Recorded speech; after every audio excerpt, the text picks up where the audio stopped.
The Minding Your Business podcast is brought to you by the Binge podcast network. The Binge, onabinge.com. Make sure you check out all the great content at onabinge.com, including our flagship, the Startup Life podcast. This podcast, the Minding Your Business podcast, just blurting, nothing but buckets. Let's be real. Check out all the great content. Also, you can check out my business, brooksbrothersconsulting.com, if you're looking for private lending, as well as for banks and credit unions looking to level up their retail area. Other than that, Friday, August 30th, I've got special guests in the building. Let's do it. Here, let's go back.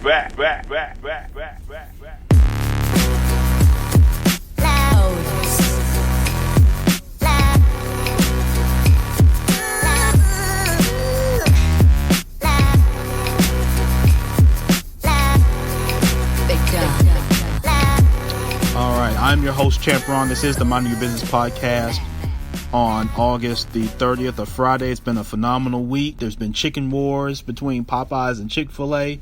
Hurricane Dorian is heading its way to Florida. But I'm so glad that you could be with me on today.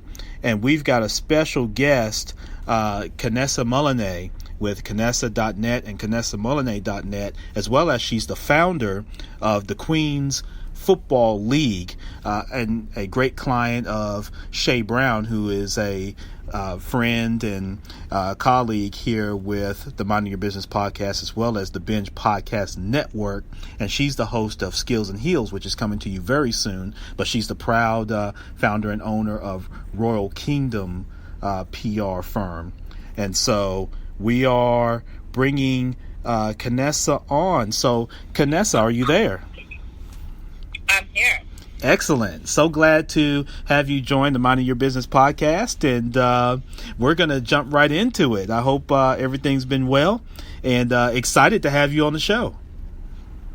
Thank you so much for having me. Yeah, absolutely. So, Kanessa, let's get right into it. Tell us about kind of your pathway to, where you are today and, how you got there. I think many of the audience has been able to read up on your background, and they're very intrigued and very excited to hear from you today. So, what's your journey? Kind of tell us a little bit of your story. Well, I was born in Ethiopia 28 years ago. Okay. And, my whole family is from Ethiopia. So, my parents, everybody grew up there. They basically, 25 years ago, they were forced to leave the country for political reasons. And, it wasn't a decision they wanted to make. But, like I said, they were forced to. And, they brought me with them. And to this day, I'm very thankful for their choice, because they sacrificed a lot, and they had to go through like the worst time. At least for them, it was the worst time. And my mom still says to this day, if I had a choice, I would never leave the country. But looking back now, I think it was, for me at least, it was the best decision, and also for them, because it gave me opportunities. It gave us opportunities, and they fought for me, basically, and I'm so grateful for that. And that's just, one of the best things someone could do for you. And I always say that's one of my drives. It was for a long time, it was my only drive to, return the favor. But, now these days I have an almost 2-year-old, and I'm currently pregnant. And it also, that's also, another drive. And it came in when my son was born, and I was like, oh my God, now I have to be this example too. It's not just giving back to my parents, which I think in their opinion, I already reached that point. I think they are very satisfied with how I live my life and how I'm taking care of them. At least I hope they are. But now I have children. I mean, the second one is coming up, but I have 2 children in a few months, and I have to be an example too. I mean, I have to, it shouldn't be just words. I have to show them how I think life could be or can be, at least if that's what the direction they want to go when they grow up. But it's just I need to be an example, and that's just one of the things that keeps me busy every day. Every time I wake up, I'm like, oh my God, my parents, my children, and I have to think about it. That's just a major drive for me. Yeah. And now 25 years later, I'm 28 years old, and everything is like good. It's perfect. I have this great marriage. I have, like I said, almost 2 children, and I have my businesses, and it's just great. And it was all worth it. And I wanted to show my parents that it's all worth it. And that's just where it all started. That's how it all started for me.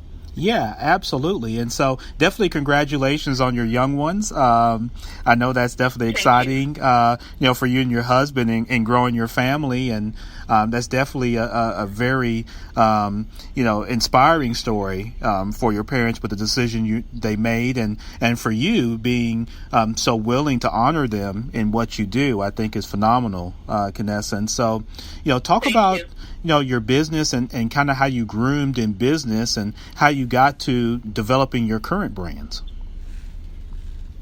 Well, the business thing, I started doing, going into business a few years ago, and that was when I was in school.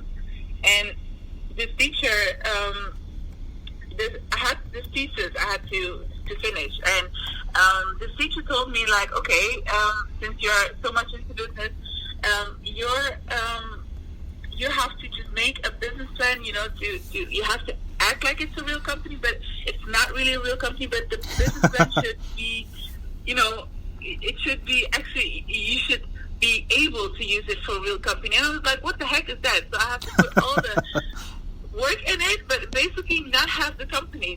That was so crazy for me. But then I made it, and I was like, oh my God, this is such a good plan, such a good business plan. I have to do this. I have to at least try, if it's real or not, if I could make this into something real or not. And 1 year later, I basically brought it to life, and it was the plan was for it's for the medical field, and here in Holland it's very hard because they have these strict rules that you have to obey, and it's a list of rules. And first I saw these rules and I was like, oh my God, this is never going to happen. And I was 21, I didn't know anything about business, and I was looking at these rules and I was like, okay, let me just work them out one by one, and we'll see how far I can get. And I think when I was at step 1, I basically had in my mind, like, this is not going to work, but hey, let me try, and we'll see. But it worked out at the end. I created this company, and it was made for, we have these, we call them house doctors. They are basically the first doctor you see when you get sick. And you call them, and their assistant picks up, and most of these assistants were women.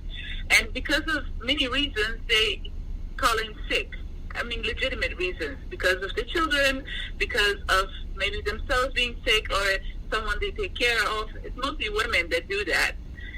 And then I said, like, hey, wouldn't it be easy if you could just do your work at home? You don't have to be physically at the doctor's practice, but you can be at home. And I was like, yeah, it's a good idea. Let's see if I can work that out. And that's how it all started, and that's what my first company was. And I was 21 when I started it, and 1.5 years later, I sold the company. Yeah, and so in selling the company, Kanessa, how did that come about? Did buyers come to you, or were you actively looking to sell it, or kind of how did that work? No, I didn't, because I had no idea what I was doing, and I pitched my idea. I remember I pitched it, and we have these insurance companies here in Holland are very powerful here. They have a lot of power over basically the whole medical field here, and when they see something come up like that, it's like a threat I think, to them. That's how they saw it. Now that I'm older and looking back, I think that's how they first saw it. And it was like, oh, it's growing rapidly, and it's growing way too fast, and they saw it as a threat. And I think that's one of the reasons they made an offer to buy it. And for me, when I was 22, it was so much money for me, and it was also like, okay, it was an offer I couldn't resist. I didn't, like I said, I didn't know much about it. I was in this learning process of how to own a company, how to grow a company, especially in IT. And that's how it was just a coincidence, I think. Okay. Yeah, and so you sell the business at that point, and so what's kind of your next move, and how do you get to Kanessa.net and KanessaMuluneh.net? How does that transition flow? Well, before I started the Kanessa.net, I was 22. There were a few years in between that I started another company. One of the companies is my family's business, which is in coffee, and we sell internationally. But I basically had to hand that over to the family because I was pregnant, and I also started the Queen's Football League, which is a football league here in Europe just for women. And I was just very busy with that part, so I had to, hand over my responsibilities, and I was about to give birth. And after giving birth, it was a C-section, so I had to stay in bed for,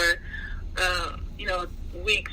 I think I stayed for 3 weeks, and, you get bored when you're in bed, and you start thinking, like, hey, what can I do? And then this idea came to my mind, like, oh my God, I have to get back in shape too. So I started shopping online for online sportswear, and there was actually not much for curvy women. I gained weight, so that meant I had to, buy clothes a size bigger, and it amazed me that there was no size bigger in on most web shops. Then of course, there were a few. I bought those few, came in, and the first day I went to the gym, and my personal trainer made me do these squats, and basically everybody saw from behind that it was see-through, and it annoyed me so much because, from my opinion, it was just they took a size small, and they basically made it into 3X. Oh wow! And that was just, they made it bigger.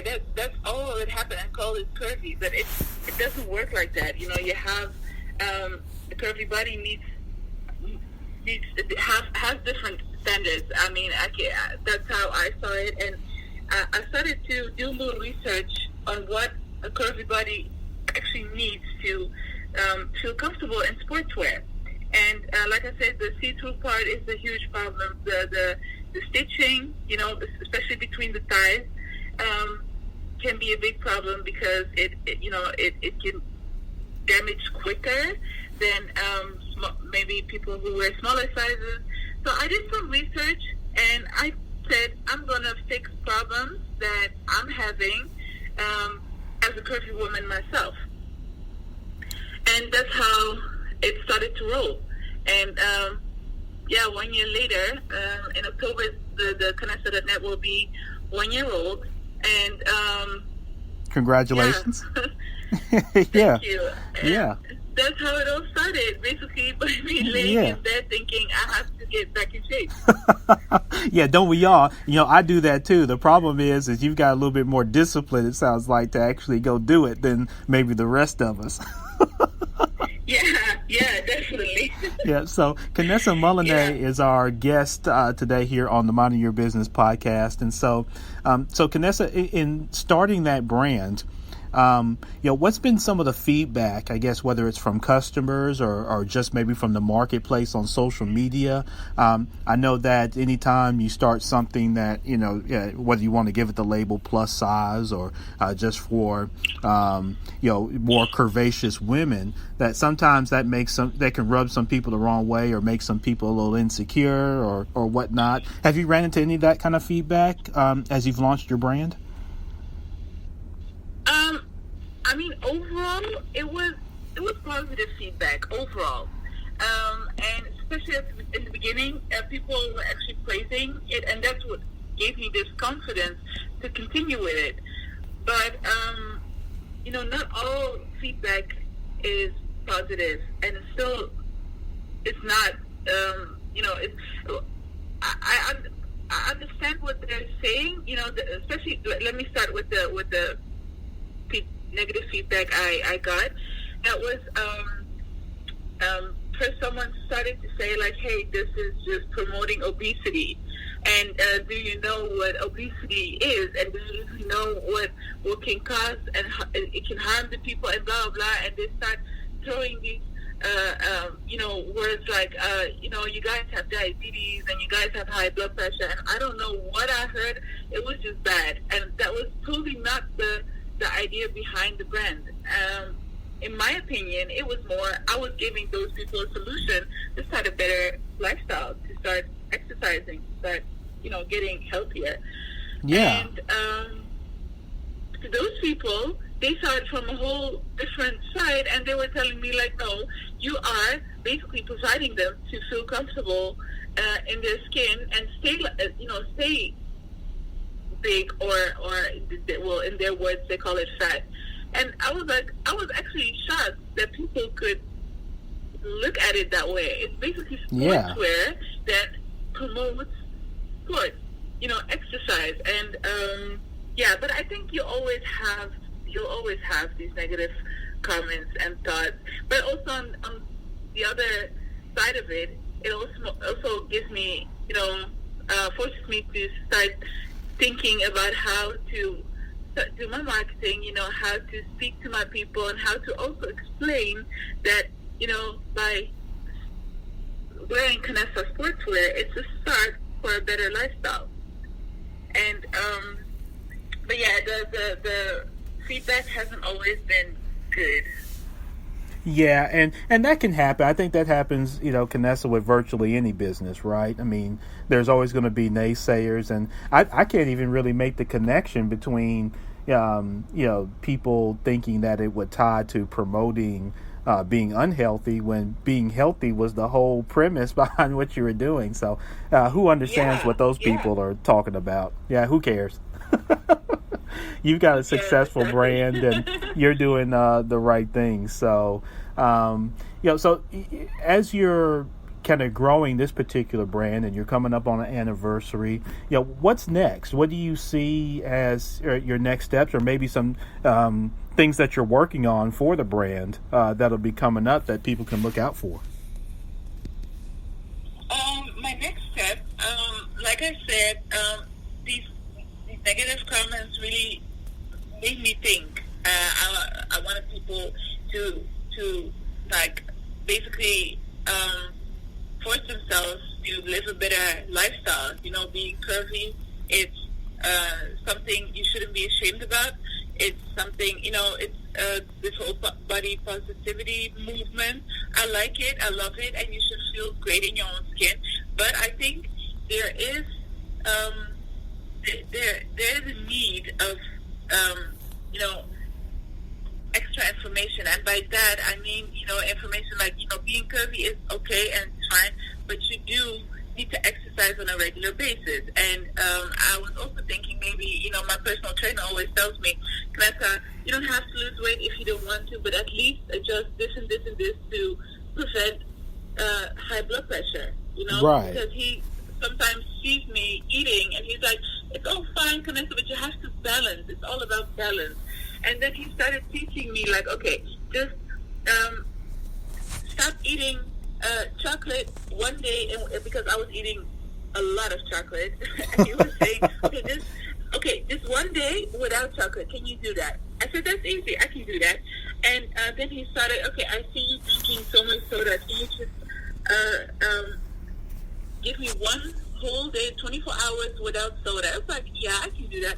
And then I started improving my lifestyle without having this, thought that I was on a diet. And this diet word, psychologically, it's just torture to my brain because I've been on a diet my whole life. And nothing has worked because I always felt like a failure after I cheated, basically, on my own diet. And that's how I was thinking, like, maybe I need to provide people with the same information, like, hey, being curvy is fine, but we need to start thinking about the side effects of being curvy, especially on, when you're getting older. We just need to make people aware, and it's not about losing weight. No, you don't have to lose weight. You just have to be healthy. That's all. And being healthy means exercising every now and then, and balancing your food. And it's not about not eating McDonald's or whatever you like to eat. No, it's just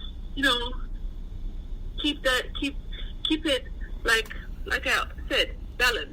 That's all it's all about. So that's why I came up with the idea to start this Kanessa Health website. It's going live on the 15th of September. Okay. And that's the platform where I want to share, information about being healthy and how it helped me to not necessarily lose weight, because that's totally not important, but how to feel better in my own skin, to have more energy, to create, to be more creative and have, more energy left to do my business, but also for my children and my husband. And, my whole life got better because of that. Because of that one soda, that I'm not drinking, because of that one chocolate. Although it hurts me sometimes, especially the chocolate, it's better for me. Yeah, exactly. And I think a lot of people do need this information. They know about it, but they need to be reminded. They need to be reminded on a regular basis that it's okay to eat a burger. And there are tons of websites and Instagrams that promote, like, hey, you have to eat healthy, but it's all about losing weight. But that's not the focus, not at all, actually. And especially, I also want to highlight one of the problems in the curvy community, and that's something I struggled with, and that's food addiction. For some reason, I don't know in the U.S., but I know in Europe, they see like a food addiction is not really a psychological problem. They just tell you, like, hey, just stop eating, just stop putting that in your mouth, and it's all okay. But it doesn't work like that. It's like sometimes I feel forced to eat something to feel better. And it's emotional eater. Right. Most people say it like it's nothing, but it's actually an eating disorder. And here in Europe, and when you talk about an eating disorder, they think about being anorexic. And that's the opposite side, but there's also, the food addiction that you can't stop eating, especially, processed food or any food that is bad for you, actually. Right. And I want to be able to be open about that, openly talk about it and hear people out, because most people don't see it as a real problem. And actually, it is a problem. Actually, it's a big problem. Yeah, it definitely is. And I love that message, Kanessa, of, not so much the weight loss, because you hear that, particularly here in America, that's something that's sold and kind of pounded all the time. And, everything about losing weight, lose weight. And nobody really, or there's very few messages about actually being healthy, because everybody's got a different body and body type and a different weight that is optimal for their bodies. And so I love that you're kind of taking that natural approach of, don't get so hyper into weight loss and feeling you got to be in the gym every minute and that sort of thing. Just kind of watch your overall lifestyle. And I love how you tied it into your business and how it helps you with relationship with your family and the energy that you have for your husband and your children and within your business as you're growing your brand. And so I love that tie, and I think that's great insight for all of us that are in business or if, whatever our lifestyle happens to be, to keep that in mind. Yeah. I love that. Thank you. Yeah. Yeah, and so I love it too. yeah, and so Kanessa, as you tie your brands into, talk about the Queens Football League, because I'm very intrigued, given where you are in the world. Obviously, football, and for those that may not know here on the podcast, football being more soccer in your part of the world, and soccer's big here, but so is American football. And I'm curious as to how you tied your Kanessa brand into the Queens Football League and kind of how all that came about, with your interest to start a business that's kind of based on American football. And in looking at the league, I love the league. It's actually a bizarre story because it all started with me in I think it was December 2016. I saw I think it was on YouTube or on Facebook. I saw this video of the lingerie football league, and I was intrigued, and not because they were in lingerie, but I was just intrigued by the power and by the fact that it was so it was so physical. And then I told my husband, I was like, okay, I got to do this at least before I die. So it became this bucket list thing. And a few weeks later, it was still in my mind, and I was like, okay, let me Google what are my opportunities here in Holland. And I was living in Amsterdam. I still live in Amsterdam. So I had to look for the nearest club in Amsterdam. So that's what I Googled, and I saw this club, and I was looking for names. I saw the head coach of the seniors. I looked him up on Facebook. I sent him a message, and next day he told me, we don't have any teams in Holland for women. I was like, what do you mean you don't have any teams? He's like, no, we never had. And I don't think there's gonna be something that's ever gonna start. And I was somehow disappointed because, it became this bucket list thing for me. But on the other hand, I was also like, I think I became offended by the fact that nobody thought about us, about women. Why wouldn't we play American football? Sure. It might not be huge in Europe, actually not, it's basically non-existing here in Holland. But I was like, hey, we can change that, and women can definitely give a different vibe to the whole sport here in the country. So his name is Winston. Winston, the head coach, he said, okay, if you want it so bad, just look for a few girls in this neighborhood or in this area, get them together. I will coach you for just a few weeks, and then you can scratch it off your bucket list. I said, fine, that's cool. I'm cool with that. So I put it on my Facebook, and my mailbox exploded. And there were women from all over Holland messaging me, and they basically got offended because it was just in Amsterdam, and they were like, "Oh, how can you forget us here in Rotterdam? It's not fair, and we want to play too." And I was like, "What the heck?" And that's how it became so popular. And I used the same clip that I saw, from the lingerie football league. And people were just so, happy to see something new. And I think something new always triggers people. And that was in 2017. I created the Amsterdam Cats, which is my first team. And then I started another team 1 month later in Rotterdam, which is the Rotterdam Ravens. Okay. And those were the first two teams. And now we have almost 6. 2 years later. And we're also expanding to Belgium next year. And, because of it all, I got pregnant in between, so I had to stop, which was so disappointing since this whole journey started because I wanted to play. And you wanted to play? I still haven't played a game. Yeah, I wanted to play. It was me that had this idea on the bucket list, and I still haven't scratch it off my bucket list. But it became this whole, while I was pregnant, there it comes again. You know, I couldn't do much. I couldn't move a lot. I was at home and I had a laptop, so I had to figure out how I could create something, you know, sitting at home from a laptop. And then the Queen Super League basically grew.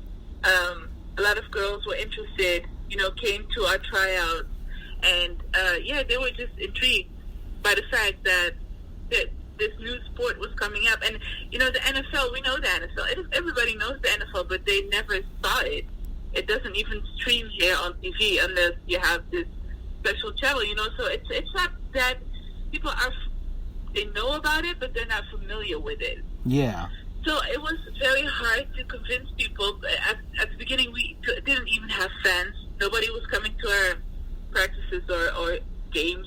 But, you know, now they start hearing about it more, and our marketing is actually also growing. It's just better than a few 2 years ago. You know, we understand it more, and people are starting to, you know, see. They see us. I think that's what I'm trying to say. They starting to see us, and they was like, "Hey, what are these girls doing? They're putting on a helmet and shoulder pads. What is that?" And, you know, rugby, for example, is like this huge sport here, right? And it's also a tackle sport. And every time you tell them, "Hey, I'm playing American football," they're like, 5 seconds later, it's like, "Hey, how's rugby going?" Like, what the hell? I just told you I'm playing American football, right? But now when you tell them I'm playing American football, they still continue, you know, asking about American football, and that's when you know our name is growing. And it's like that. It's something stupid. It was something stupid. It was just something I wanted to do. I wanted to play. And before I knew it, I had 6 teams, and we're making steps to dominate Belgium as well.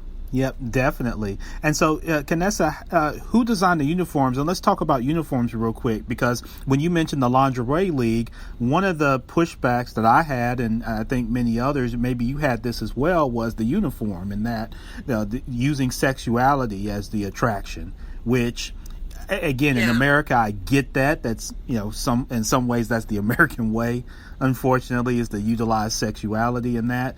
You know, so how were you able to, you know, kind of rise above that, and who designed the uniforms that the ladies play, you know, in terms of for the league? I do. I designed them myself. And, you know, for inspiration, I went to one of the lingerie league teams, like the Chicago Bliss. Yeah. So I traveled to Chicago last year. Okay, that's my hometown. Really? I love it. I love Chicago. So cool. It's an amazing city. So, but I went to see them, you know, during practice, and I just looked at them. I talked to them. I was like, "Can you just give me one good reason why you are dressed like that? I mean, is it really necessary?" And the head coach and one of the players said, "Yeah, but if we don't do this, women don't get the attention in sports." And actually, I could definitely understand what she means. That's something we're struggling too. You know, we're struggling with too, because women and sports, somehow people don't take it seriously. It's like yeah, it's cute, it's fun, but it's nothing compared to men. Mm-hmm. And that's why they started in lingerie, and now they have enough audience. I think all over the U.S. they have a few teams, and they actually get noticed enough now to at least wear leggings. I think they're not in lingerie anymore. Okay. I think they're wearing leggings now, but they still have like a bra on top. So the belly area is, I think it's like out, but the rest it's getting better. But it was all for the attention, and but I went back to my hotel that day, and I was like, this cannot be the only way to get attention. You know, I think if you promote the sport in the right way, like, you know, like people really want to come to your games and you know, understand what they're seeing and really enjoy the games, the moves the players make. I think that's what people, that's the reason why they come actually to a game. They want to see, they just want to see the game, and they want to see a good game. And the NFL has this major entertainment, which is for Europeans, that's way over the top. I went to this NFL game, and I was just blown away by how much entertainment there is. And for you guys, you got used to it. It became this. Every game is like you see all these people barbecuing on the parking lot, right? And going inside the NFL. It's fireworks going up. I see planes flying all over, and I'm like, oh my god, what the heck is happening here? For European, it was too much. But then it inspired me, like maybe I have to bring some part of that to Europe, because one way or the other, people want to be entertained while watching a good game. Of course. That's the perfect combination. And so I visited the NFL, I visited the LFL, the Lingerie League, and together we came up with a strategy, and now it's growing like crazy. Yeah, and so, Kanessa, where do you see kind of more teams? I know you're constantly adding teams to the league. Do you see kind of more teams kind of growing around Europe, and do you see yourself expanding to other countries, particularly the United States? Yes.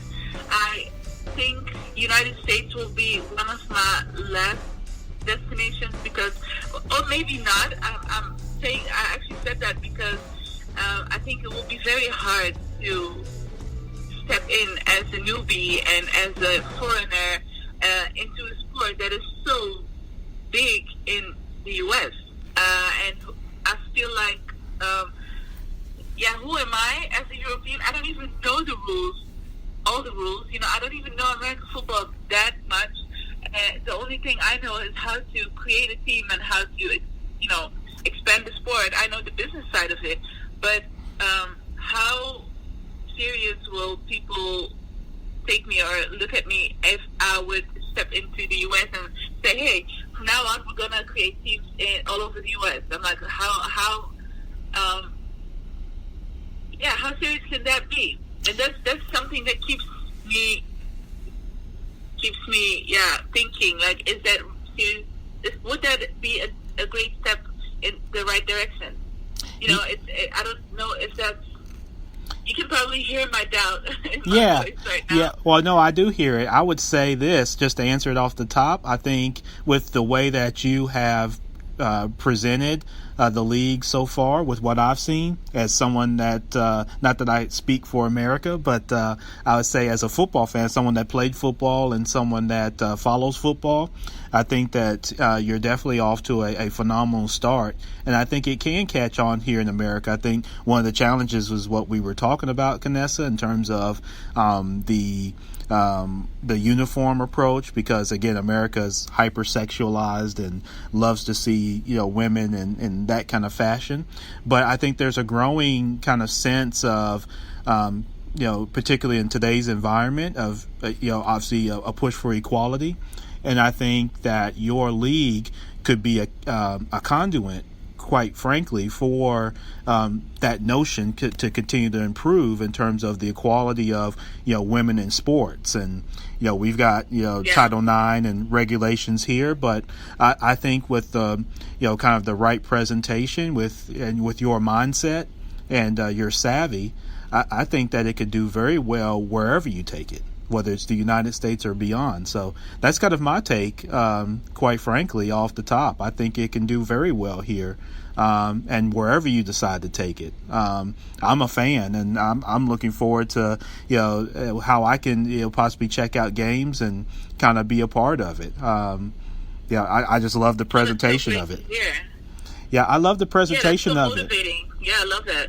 Yeah, I love the presentation of it, and I love that you designed, from your own brand and tying it in. You designed the uniforms. I think that's something that's phenomenal as well. Yeah, thank you so much. Yeah, so so as you're launching brands and things like that, one of the things I love to do on this show, Kanessa, is kind of share some best practices. So there are men and women that are hearing you. They may be your age. Yeah. They may be a little younger. They may be, young mothers like yourself and young wives. Maybe they're a little older, and maybe they're thinking back and thinking, damn, I wish I could be 28 again like Kanessa and be out here doing all these great things. And so for any of those people, what are 2 or 3 best practices that you like to share, for people that are launching their brands? I think one of the things I learned myself, and looking back, I can laugh at it right now, but back then it was so frustrating, is the fact that, you have, you actually have a lot of opportunities in life, but you have to see them and find them yourself. And I think it was so frustrating that the fact that I didn't have that much support when I started, and because of that, I quit so fast with the things like, for example, selling the company. It was, to me, in my eyes, for a lot of people, it sounds like success, but to me, it was, I quit it because I couldn't go against up these big corporates, So, yeah. it was fear. Let's be clear. It was fear. I wasn't afraid. I was young, I didn't know what I was doing. It was all fear. And now gaining the knowledge, you have to go for it. And it sounds so cliche. You hear it all the time, but it's really consistency, and you have to let go of fear and just think, use your brain and do the logical thing, just go for it if that's what you want. And, the excuses I had when I was just starting, I can't do this. I can't do this because this is this. I can't do this because that is that and that. There was nothing in me saying, no, I can do it if I change this and this, or I can if I go there and there. And I think looking back, it was always fear that stopped me from getting to a point where I wanted to be. And now getting older, it took me 7 years to get where I am right now. And now, even now, I still have my fears, and I still tell my husband, I'm done with this. I'm going to stop. It's yeah. over for me. And I say that basically every month, and people only see my successes, but I struggle a lot, and that's okay. And my husband always tells me it's part of the journey. Just suck it up, talk about it, and let's move it forward. And then again, I have this drive in me. Waking up the next day, I'm like, oh my God, my parents would be so disappointed in me if I would tell them I stopped after working so hard. And it's like, oh yeah, all right, okay, that's my reminder, and then I continue. But feeling like you failed, or feeling like you have to give up, it's natural. I think it's part of the process, and it makes you stronger. But just don't give up. It's okay to feel like that, but if you believe in it, even if you're the only one, it's possible. I mean, I have seen a lot of everybody has seen the most or heard the craziest stories of people, reaching a point in life that nobody knew that they could. So, I mean, you don't have to. I mean, the support system is great and all, but actually, you should be your biggest support system. I think it sounds cliche and all, but it's true. It's really true. And once you go into the process of becoming this entrepreneur, it's definitely it's one of the things you get reminded of. I'm like, oh my God, here's this feeling that wants me to give up. Should I give up? Oh my God, I'm panicking. I'm so afraid. What are they gonna say? It's just don't. Just take a deep breath and go through that feeling, examine the feeling, and think about it, like, why am I feeling this way? And it's okay to feel like that, but next day just pick yourself up and go for it again.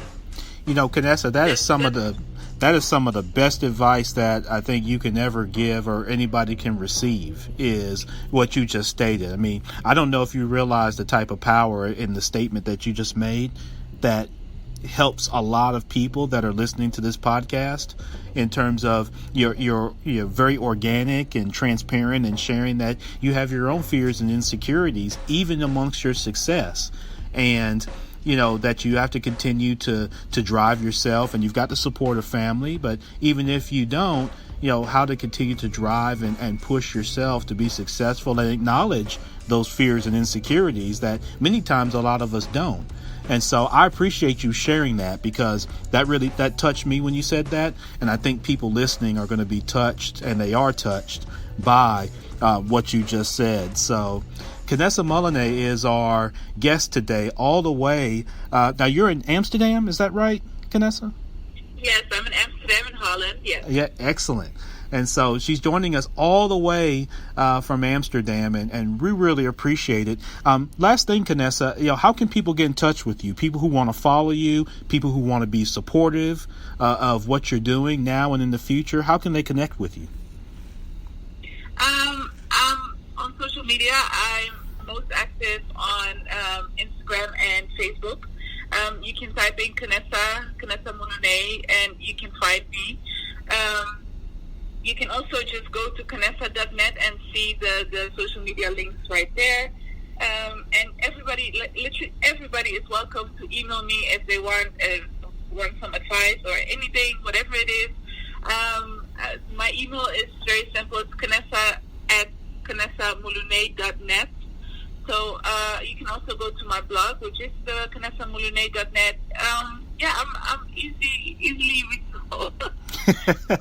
Well, that's good. Well, at least for now, until you become the big commissioner of Queens Football League, you'll be bigger than Roger Goodell at that point with the NFL. Well, I think if I would reach that point, if I would reach the point that I couldn't talk normally to people around me, I think I would pass that level of the thing that I was telling you about making my parents proud.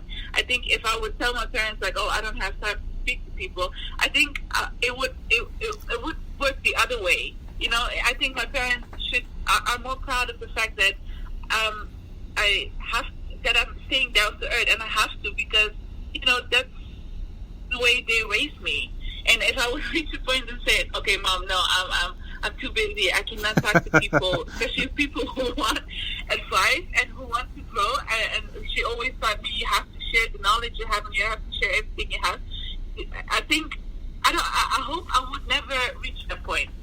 I hope I can, success, yes, but I hope I can stay in a place where I can see people on the street or get emails and just reply to them and help them. Because I wish I had that chance. I wish I had someone I could reach to and say, hey, I'm struggling with this. How can I fix that? And, I want to be that person one day. Yep, definitely. Most definitely. And that's a nice way to kind of cap it off. I love your humility, Kanessa, as you're growing in success. Even with your successes now and your successes in the future, if you keep that type of mentality, there's absolutely no limit of where you're going to go and take your brands and be that beacon of light for your family. So listen, Kanessa, I can't thank you enough for taking time out to be on the Minding Your Business podcast. I know you're extremely busy. Best wishes to you and your family, to your husband, to your children, to your little one that's on the way. I've got 3 little ones, so I know exactly how that is in preparing to expand your family. Yeah, you have 3 girls, boys? Yeah, I've got 3 girls. So my girls are 9, 8, and 6. And that's so amazing. Yeah, well, I guess depending on who you ask. But no, my wife and I, we've been together 12 years, and like I said, we've got 9, 8, and 6. They're all sweethearts, and I do have a guy dog. So that's my offset to all the ladies in my house. But I love it, and they're extremely supportive, Kanessa, and with what I do, I couldn't do it without them, to be honest with you. So Yeah, that's such a blessing. That's so awesome to hear. yeah, no doubt about it. So again, best wishes personally and professionally. I look forward to remaining connected, and very thankful to Shay Brown with Royal Kingdom PR for linking us together, and look forward to checking out some football and sharing your brand with others. So thank you, Kanessa. Thank you so much. Thank you. All right, we'll talk soon. All right. All Bye-bye. right, bye-bye. So that was Kanessa Muluneh with Kanessa.net, KanessaMuluneh.net.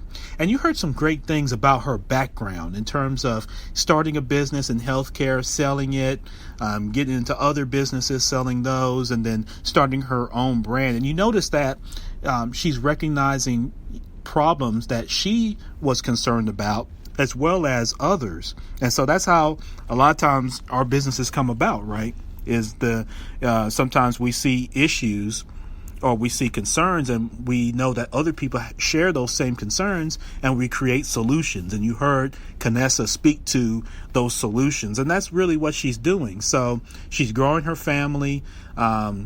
She's staying connected and working with professionals like, Shay Brown and Nia Hughes and Danielle Reed and the such. The team that's really kind of being groomed with Shay quarterbacking that is just phenomenal. And shout out to all those ladies and everybody involved, with Kanessa Muluneh and her brand. So thank you so much to her for joining, and definitely wish her the best again, personally and professionally.